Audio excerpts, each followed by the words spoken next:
In this week's drive, we slide through the Lebanese scenery and the smoke of Daytona. Take a dive into the English countryside and go to a school you have to see to believe. All this and more in this week's action-packed drive.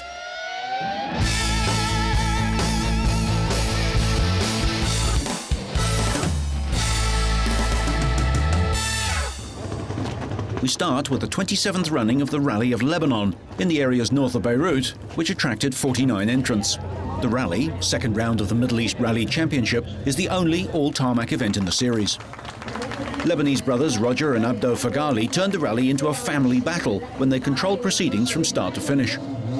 Older brother Roger and Zayed Chahab were the first off the ramp in their Subaru Impreza WRC. Abdallah Bakashab needed a podium finish to boost his title hopes, but the Saudi driver damaged his factory Peugeot 206 on the super special stage in central Beirut on the first day. Qatar's Nasser Salih Al Attiyah looked set to extend his title lead on his tarmac debut, but mechanical trouble, followed by a sixth stage accident, put him out. Elder brother Roger Fagali hit the front on the first traditional tarmac stage in the hills and quickly took control of proceedings. Abdallah Bakashab and Bobby Willis suffered the indignity of rolling into a field on the second special stage near Batrun, ending their challenge.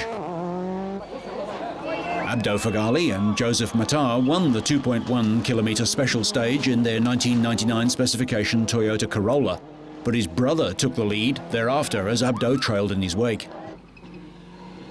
When Roger lost 30 seconds with a flat tyre, he slipped behind his younger brother, only to regain the initiative as the leg progressed in the hot and humid conditions through the mountains. The pair was separated by a mere 21 seconds after 11 special stages, before Roger edged further ahead on the final day after a solid, trouble-free performance to win by 65 seconds. Three drivers now share top place in the overall standings with 10 points.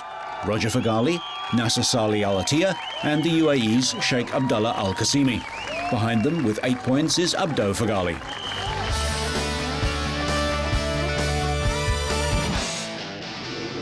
We go to Germany now for the rain-delayed start of round 4 of the 2003 Days of Thunder series at the Euro Speedway in Lausitz. 21-year-old Briton Anthony Swan's Chevrolet led the start from the first pole position of his career. The top three pulled clear of a 6-car pack, while Ian McKellar Jr. sliced through the field. He was quickest in free practice, but a broken drive shaft forced him to start at the back. He passed Mark Proctor for 4th place on lap 6. Up front, the lead changed hands, and pole sitter Swan passed the Ford Taurus of Michael Vergers to move into 2nd place on lap 10.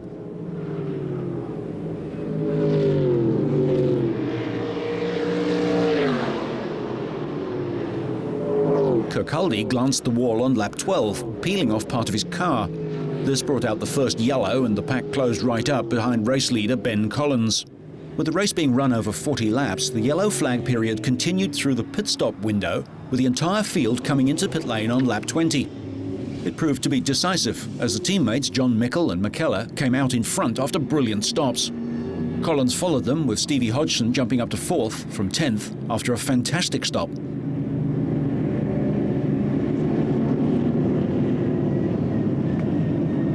However, John Stewart will be looking for some new mechanics after this. Germany's local hero, Roland Rehfeld, was forced to retire with a blown head gasket as another yellow flag caution and restart occurred as Stewart's wheel was retrieved. On lap 28, McKellar Jr. was able to pass Mickle.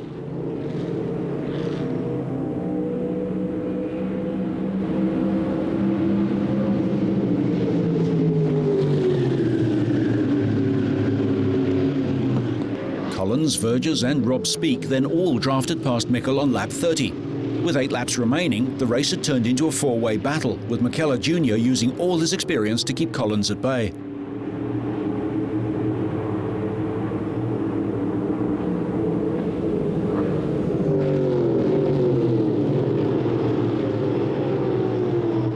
Collins was also having to watch his mirrors as Vergers was right on his tail, until, with 5 laps to go, the Dutchman glanced the wall on turn 2 and dropped back into the clutches of Speake and Mikkel. With 2 laps to run, Collins closed right up on McKellar, but was unable to pass as the British GT champion took the checkered flag.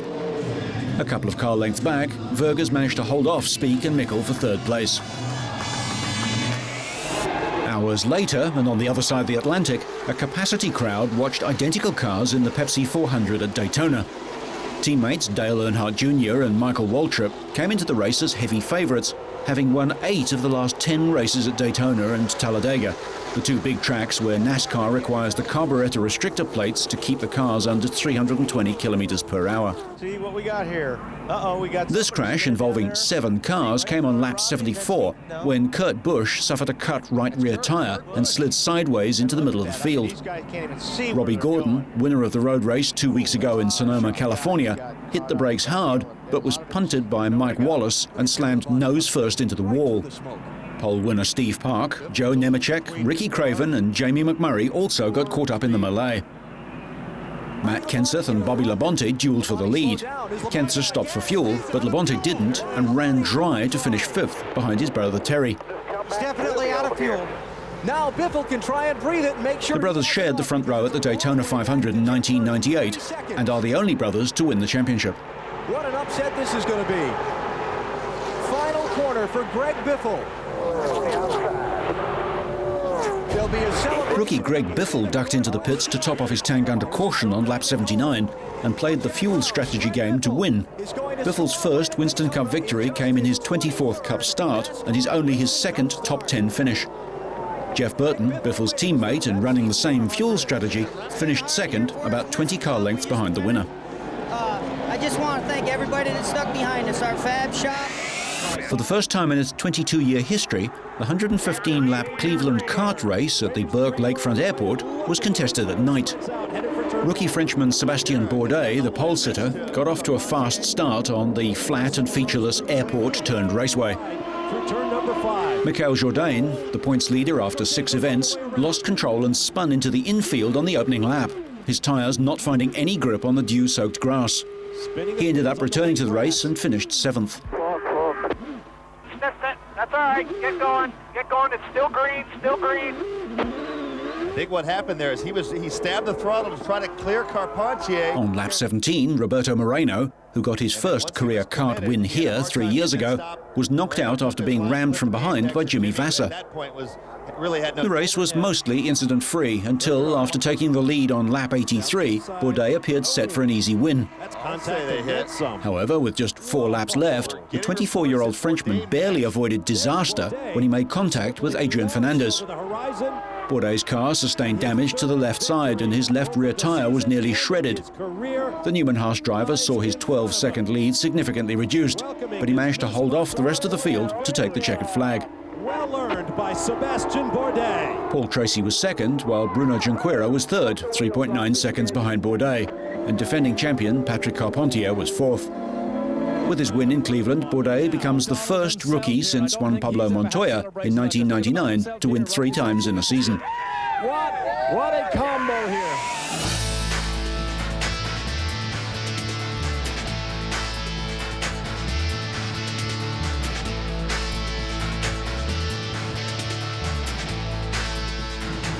Uddevalla in Sweden and round 7 of the FIM Motocross World Championship. Stefan Everts was the man on form going into the MotoGP race. The defending world champion started the season with a 3rd, a 7th and a 4th placing, pretty mediocre by the Belgian standards. But since then, Everts has been back to his best, reeling off 3 straight wins. But Sven Brugelmans wasn't having such a good day. Mikael Pichon led the standings going into the Swedish event. He's still there, but he wasn't having a very good day either. He would have liked to have battled with Everts. Instead, he saw Joel Smets overhaul him for 2nd place, well back from the runaway leader. Smets on a KTM was 2.8 seconds back, with Pichon 52.5 seconds off the pace. Everts on his Yamaha took the maximum 25 points after covering 33.25 kilometers or 19 laps of the course in hot conditions. The blank panel on his team's uniforms show that tobacco advertising is not allowed in Sweden. Now is a really important time because now finally I catch Mikael with the points, and it's now I have to keep going and try to get the lead. And Namur is the next one, and it's one of my favorite tracks in the world, so I'm looking forward to do another double. More on that double later. Regarding the MotoGP scene, Everts is now just 3 points adrift of Pichon in the championship.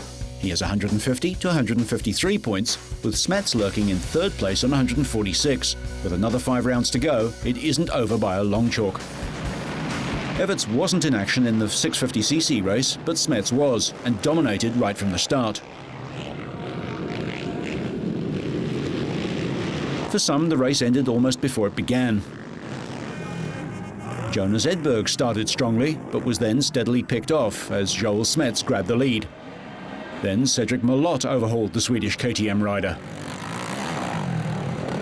Then it was the turn of Spain's Javier García Vico to get by Edberg.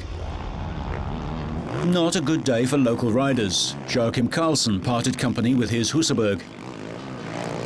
Smets finished in just under 40 minutes to maintain his healthy lead at the top of the standings, as the 34-year-old looks for his 5th World Championship in the heavyweight class. Milot was a distant second, 35 seconds in arrears, with García Vico third, another 14 seconds further back. Smets now has 175 points, García Vico 150 and Milot 140, the only 3 in the class to top 100 points, with 5 rounds to go. No prisoners were being taken in the 125s. If you were down, you were out. Andrea Bartolini drops his bike and gets knocked down by South African Tyler Rattray. Mark de Ruyver passed Steve Ramon for second, but days later the Amsterdam teenager was injured in Holland and is out for the rest of the year. Stefan Everts capped a productive day with another victory, de Ruyver and Ramon completing the podium.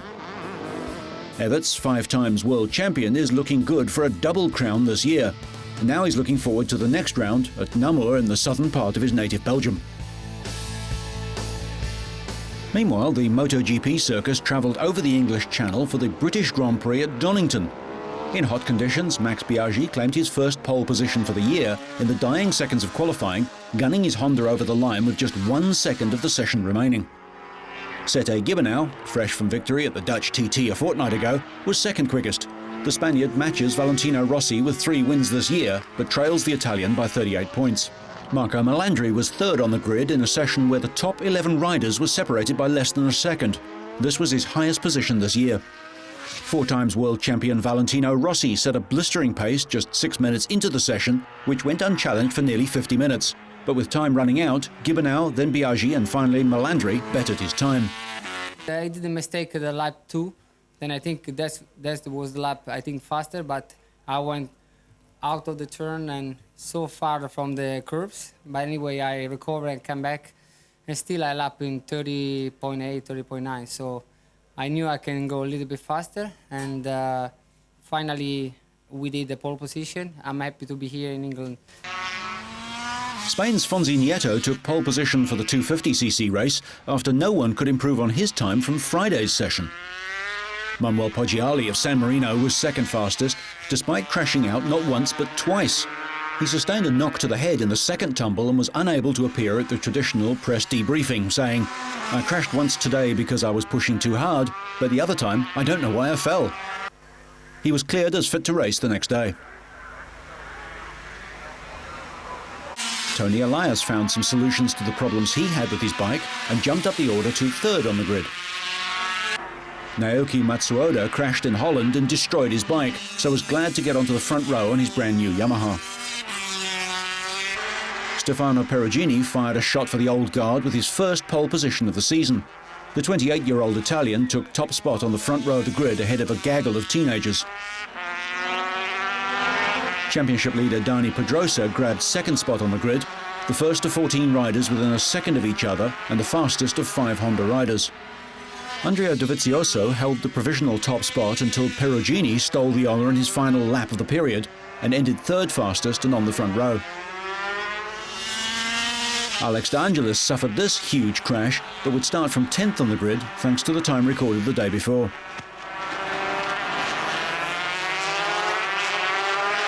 Gioli Pellini dumped his Aprilia too, but started 16th, lapping just a second off the pace of pole sitter Perugini.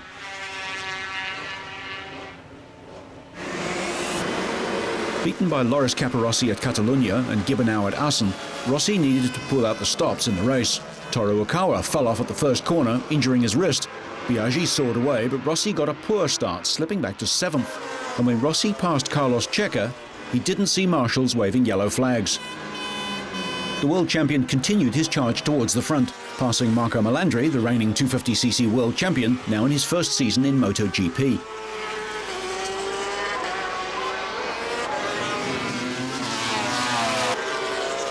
Melandri crashed on the third lap. The bike seemed unsettled with a full tank. I braked a bit too late, and I think the front tyre touched the white line. Biaggi made a mistake on lap 12 when he slid wide and off the road at a bend, and Rossi pounced, snatching the lead.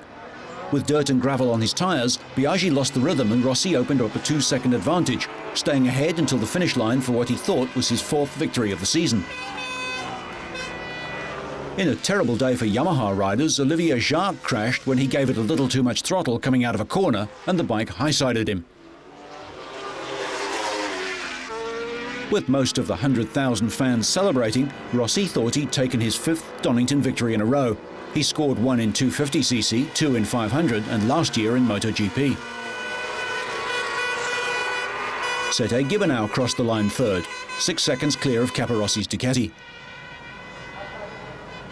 In the start, I don't start very well, and I need to overtake some rider in the first lap, but I was quite fast and make also the fastest lap.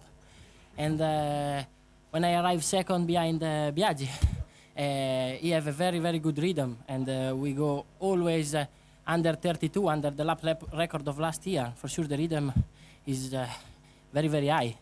And so after some lap, Max make a mistake at the chicane and go long, and it's possible go in front, and after anyway have a little bit less than half race, but it's very difficult to arrive to the end with the same rhythm without making mistake.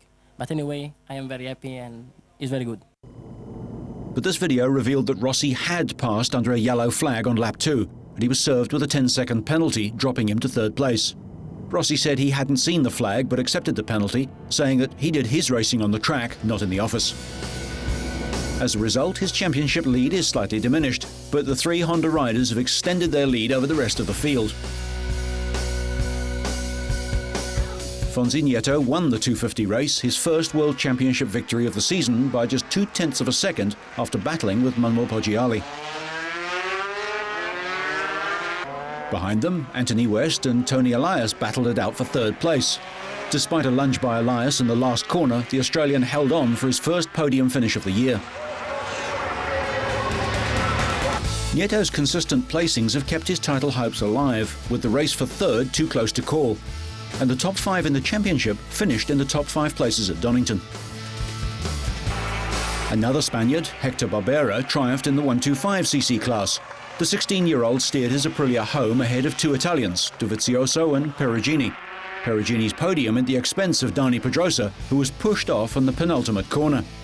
Despite not scoring, he keeps his lead in the title, as Jentner didn't score and Cecchinello picked up just 4 points in Britain, closing up the battle for 2nd place.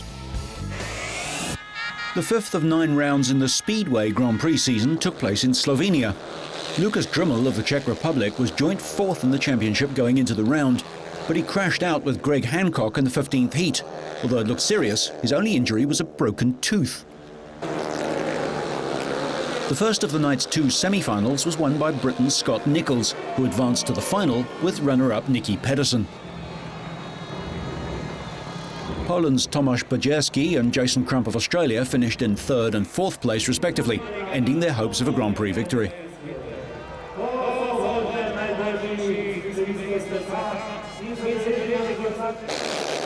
The second semi-final saw a battle between Poland's Tomasz Golob and Lee Adams of Australia.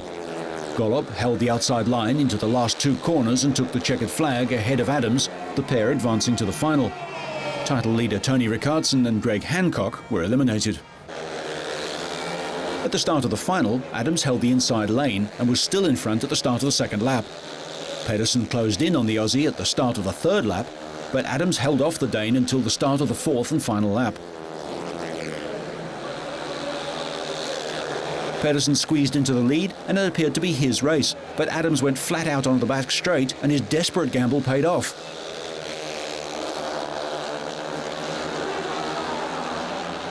Adams had to work hard to keep his motorcycle under control in the final corners. Nichols finished in third place, while Golob had to settle for fourth. A first Grand Prix victory of the season lifts Adams into third place in the championship standings. He trails defending world champion Tony Rickardsson by just 11 points, going into the sixth round of the season in Sweden.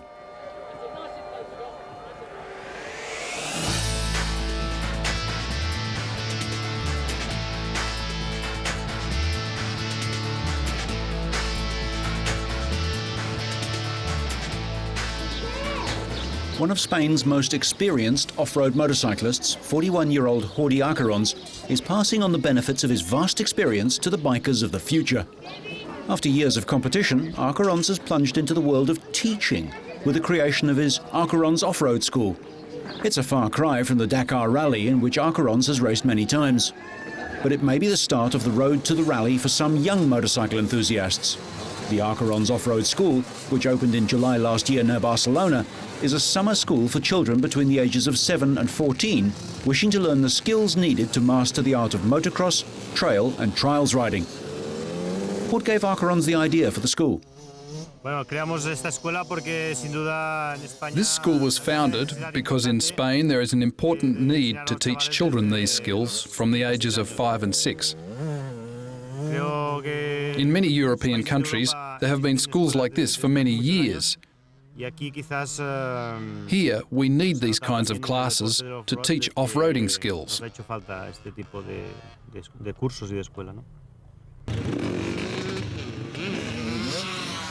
Already 165 pupils from all over Spain have taken the one-week course, which is divided into 3 categories: beginners, intermediate and competition.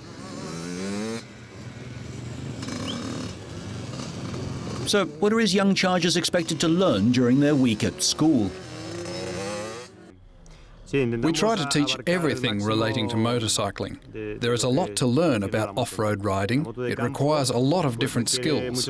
Obviously, there's the basic skill of how to ride a motorbike, but also how and where to ride a bike, and how to respect the people around us so that we can live in harmony and, as bikers, be regarded with respect. Acarons was the Spanish Enduro champion in the 125 and 250cc classes and won the Spanish Raid Championship 4 times. Acarons raced the Dakar Rally 16 times, 15 times on 2 wheels and once in a car. He's finished second 4 times and third twice, with 27 stage victories. I would like to be like Jordi, to take part in the Dakar and to enjoy motorbiking, because really I know very little. I would like to be like him, to enjoy it as much as possible. To take part in the Dakar would be an amazing experience. He knows a lot. He's been riding motorbikes since he was a child. He's done the Dakar and lots of other stuff, and he knows a lot. The final goal is to learn how to ride an off-road bike in its natural environment and in different conditions. So, even if you get knocked down, knocked out, or knocked back, so you stay on track and up to speed, make sure you catch next week's Drive.